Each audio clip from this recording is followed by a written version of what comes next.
સાબરકાંઠા જિલ્લાના પ્રાંતિજના મજરા ખાતે તસ્કરો એક મકાનમાં ઘૂસી સોના ચાંદીના દાગીના રોકડ રકમ સહિત કુલ 4 લાખથી વધુની મત્તાની ચોરી કરી પકડાઈ થતાં મકાન માલિક દ્વારા પ્રાંતિજ પોલીસને જાણ કરી હતી। પ્રાંતિજ તાલુકાના મજરા ડેરી પાછળ આવેલ રહેણાંક વિસ્તારમાં રહેતા મકવાણા બાદલસિંહ ધૂળસિંહના બંધ મકાનનો રાત્રિ દરવાજો કોઈ અજાણ્યા તસ્કરોએ રાત્રિના સમયે દરવાજા આગળ લાગેલ તાળું તોડી દરવાજો ખોલી અંદર પ્રવેશ કર્યો હતો અને ઘરમાં જઈને ઘરમાં રહેલ સરસામાન વેરવિખેર કર્યો હતો તો તિજોરીમાં રહેલ સોના ચાંદીના દાગીના તથા રોકડ રકમ 1,10,000 મળી અંદાજે કુલ 4 થી વધુની ચોરી કરી પલાયન થઈ ગયા હતા। તો મકાન માલિક તેના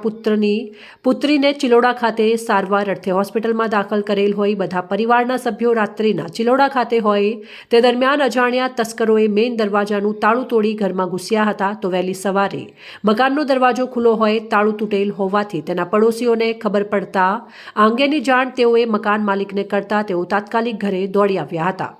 અને ઘરમાં સરસામાન વેરવિખેર થયેલ હોય તિજોરીના તાળા તૂટેલ હોય રોકડ રકમ દાગીના તપાસ કરતા તિજોરીમાં રહેલ સોના ચાંદીના દાગીના તથા 1,10,000 રોકડ રકમ કોઈ અજાણ્યા ઇસમો દ્વારા રાત્રિના સમયે ઘરમાં ઘૂસી લઈ જતા પ્રાંતિજ પોલીસ સ્ટેશન મકાન માલિકે બાદલસિંહ ધૂળસિંહે રહેવાસી મજરા ડેરી પાછળ તાલુકો પ્રાંતિજ જિલ્લો સાબરકાંઠા દ્વારા પોલીસ ફરિયાદ કરતા પ્રાંતિજ પોલીસ દ્વારા અજાણ્યા તસ્કરો વિરુદ્ધ ગુનો નોંધી આગળની તપાસ હાથ ધરી હતી।